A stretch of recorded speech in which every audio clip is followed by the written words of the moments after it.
Muse YouTube channel में आपका स्वागत है।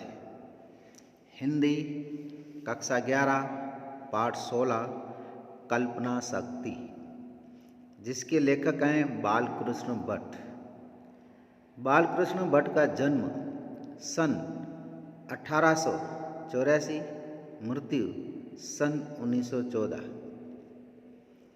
आधुनिक हिंदी साहित्य के शीर्ष निर्माताओं में से एक बालकृष्ण भट्ट का जन्म इलाहाबाद उत्तर प्रदेश में हुआ था।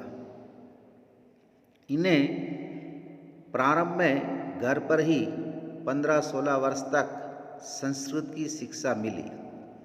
फिर स्थानीय मिशन स्कूल में 10वीं कक्षा तक अध्ययन किया। ये जमुना मिशन स्कूल प्रयाग में संस्कृत के अध्यापक के रूप में भी रहे। वे एक सफल नाटककार, पत्रकार, उपन्यासकार और निबंधकार थे।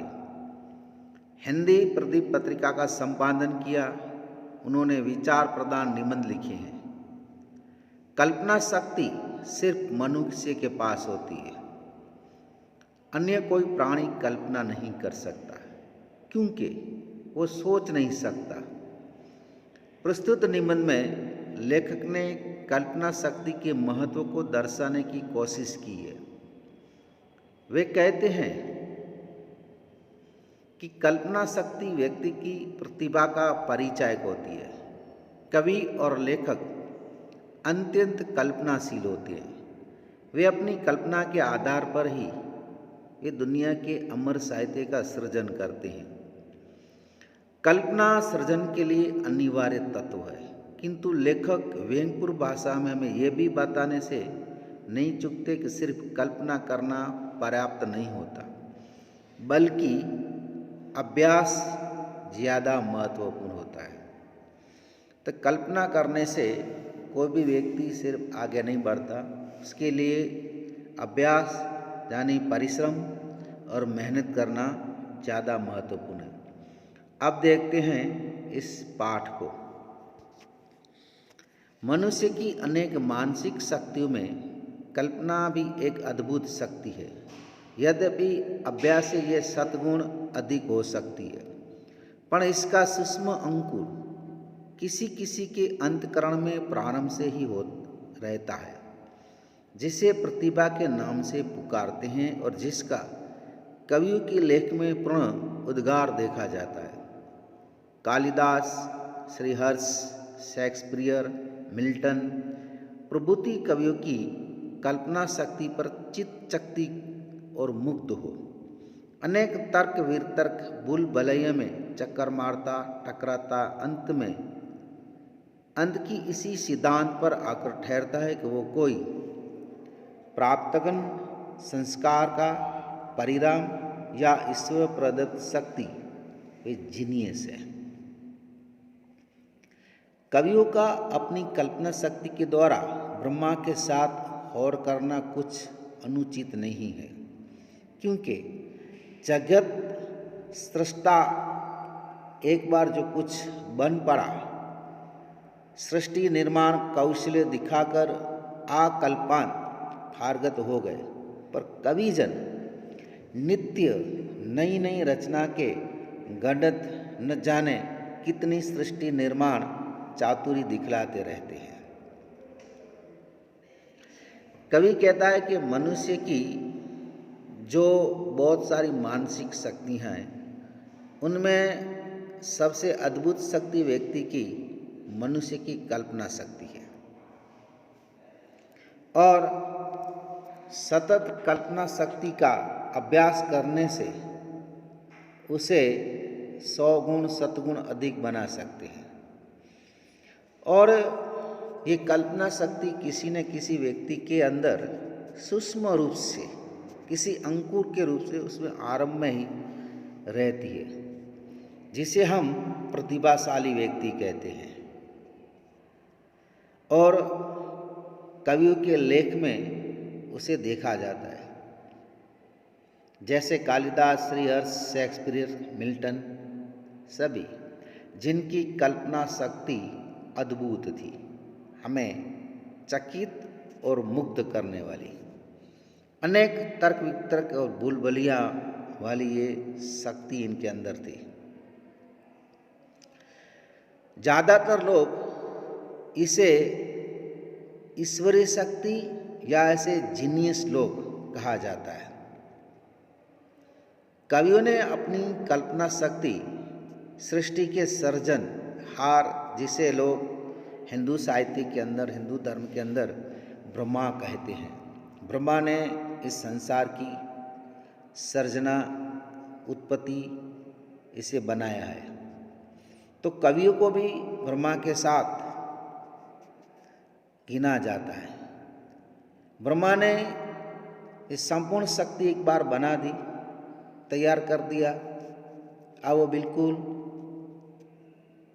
फारगत हो गए, मतलब आराम से बैठे हैं। लेकिन कविजन हैं वो नित्य रोज नई नई कल्पना करके नई नई रचना बनाते रहते हैं और अपनी सृजन शक्ति दिखाते रहते हैं। ये कल्पना शक्ति कल्पना करने वाले के हृदयगत भाव या मन के परखने की कसौटी या आदर्श है। शांत या वीर प्रकृति वाले से श्रृंगार रस प्रदान कल्पना कभी नहीं बन पड़ेगी। महाकवि मतीराम और भूषण इसकी उदाहरण है। श्रृंगार रस में पगी जयदे की रसीली तबीयत के लिए दाख और मधु से भी अधिकाधिक मधुर गीत गोविंद ही की रचना विशेष उपयुक्त थी। राम रावण या कर्णार्जुन युद्ध का वर्णन कभी उनसे न बन पड़ा।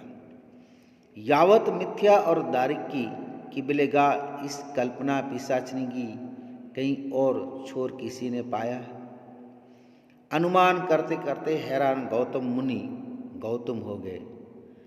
कसाद किनका खा खा कर तिनका बिनने लगे, पर उन्होंने मन की मन भावनी कन्या कल्पना का पार न कर पाया। कपिल बेचारे 25 तत्वों की कल्पना करते करते कपिल अर्थात पीले गए। व्यास ने इन महान दर्शनों की दुर्दशा को देखकर मन में सोचा, कौन इस भूतनी के पीछे दौड़ता फिरे। ये संपूर्ण विषय जिसे हम प्रत्यक्ष देख सुन सकते हैं सब कल्पना ही कल्पना है, मिथ्या, नाशवन और सर्वभंगुर है, अतएव है। उन्हीं की देखा देखी बुद्ध ने भी अपने बुद्धत्व का यही निष्कर्ष निकाला कि जो कुछ कल्पनायन है सब क्षणिक और नश्वर है। ईश्वर तक को उन्होंने इस कल्पना के अंतर्गत ठहराकर शून्य अथवा निर्वाण की मुख्य माना। रेखागणित के प्रवर्तक उक्लेदिस, जिसे हम यूक्लिड, योमति के हर एक शकल में बिंदु रेखा की कल्पना करते करते हमारे सुकुमार मति इन दिनों के छात्रों का दिमाग चाट गए। कहाँ तक गिनावे संपूर्ण भारत इसी कल्पना के पीछे गारत हो गया। यहाँ कल्पना थियरी की अतिरिक्त करके दिखाने योग्य यानी कि प्रैक्टिस कुछ रहा ही नहीं। यूरोप के अनेक वैज्ञानिक की कल्पना की शुष्क कल्पना से कर्तव्यता प्रैक्टिस में परिणत होते देख यहाँ वालों के हाथ मल मल कर पछताना और कल्पना पड़ा है। प्रिय पाठक, ये कल्पना बुरी बला है, चौकस रहो, इसके पैच में कभी न पड़ना, नहीं तो पछताओगे। आज हमें भी इस कल्पना की कल्पना में पड़ बहुत सी झूठी मूठी कल्पना कर आपका थोड़ा सा समय नष्ट किया। समय माफ कीजिएगा, क्षमा करिएगा। लेखक कहते हैं कि कल्पना शक्ति करने वाले उसके हृदय के भाव या मन को परखने की कसौटी की एक आदर्श सिस्टम है। शांत या वीर व्यक्ति और प्रकृति के अंदर श्रृंगारस की कल्पना नहीं कर सकता, जिसका उदाहरण उन्हें महाकवि मतीराम और भूषण है। श्रृंगार रस में कवि जयदेव की रसीली तबीयत, जिससे उन्होंने गीत गोविंद की रचना की थी। तो जयदेव राम रावण या कर्ण अर्जुन युद्ध का वर्णन कभी नहीं कर सकते। हर एक व्यक्ति की कल्पना शक्ति अलग अलग होती है। यावत मिथ्या और दर की कल्पना में कहीं पिशाच नहीं, भूत पिशाच का कहीं छोर उसका अंत नहीं पाया। कल्पना शक्ति के अंदर ईश्वर क्या है, ये संसार क्या है, इसकी कल्पना करते करते गौतम मुनि गौतम हो गए। कणांत किनका खाकर तिनका बिनने लगा, तिनका मतलब कि घास बिनने लगा, पर उसकी मन में जो मन भावनी मोहिनी कन्या थी उसकी कल्पना वो न कर पाया। कपिल, उन्होंने संसार के 25 तत्वों की कल्पना करते करते कपिल बन गए, अर्थात पीले पड़ गए, लेकिन वो तत्वों को पार न कर सके। व्यास मुनि ने ऐसे 3 महान दार्शनिकों की दुर्गति देखी। मन में सोचा, कौन ऐसी भूतनी के पीछे दौड़ता पड़े। हम ये संपूर्ण विश्व जिसे हम प्रत्यक्ष देख सकते हैं, सुन सकते हैं, सब कल्पना ही कल्पना है। ये सब मिथ्या है, सब नाशवंत है और क्षणभंगुर है, मतलब कि थोड़े समय के लिए। अतः ये है मतलब कि ये सब नुकसानदेह है। इसी को पाने के लिए भगवान बुद्ध देव बनकर अपना बुद्धत्व प्राप्त करे और निष्कर्ष निकाला कि कुछ सब कुछ है वो कल्पनाजन्य है, सब क्षणिक है, सब नश्वर है, सब नाशवंत है। ईश्वर तक को उन्होंने इस कल्पना के अंतर्गत ठहराकर शून्य अथवा निर्वाण मतलब के अंत मृत्यु और मोक्ष को मुख्य माना। रेखा गणित ले आने वाले यूक्लिड, जिन्होंने ज्योमेट्री के हर एक शक्ल के बिंदु को एक रेखा की कल्पना करके उसे जोड़ा, और आज हमारे बेचारे सुकुमार छात्र, उनकी मति इन दिनों अभ्यास कराते कराते उनका दिमाग चाट गया। कहाँ तक गिना गया संपूर्ण भारत इसी कल्पना के पीछे गारत हो गया, खत्म हो गया। कल्पना के साथ, कल्पना एक थियरी है, पर कल्पना के साथ वो कल्पना सही है या नहीं है, उसको योग्य करने के लिए उसकी प्रैक्टिस करनी पड़ती है, प्रयत्न करना पड़ता है। यूरोप के अनेक वैज्ञानिकों ने अपनी कल्पना को प्रैक्टिस के द्वारा प्रैक्टिकल करके बताया, और आज हम जो देख रहे हैं दुनिया के अंदर वैज्ञानिक जितनी भी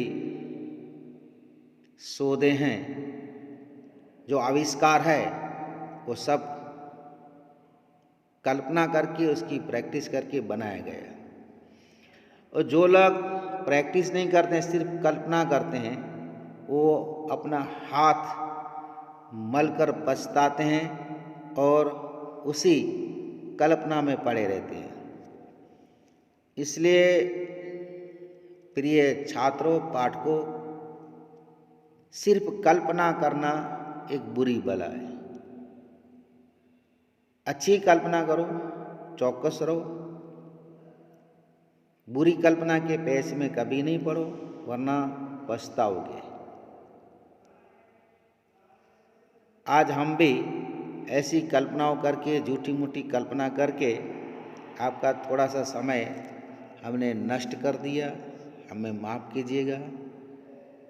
इस पाठ के प्रश्न और उत्तर नोटबुक के अंदर लिखकर तैयार करेगा।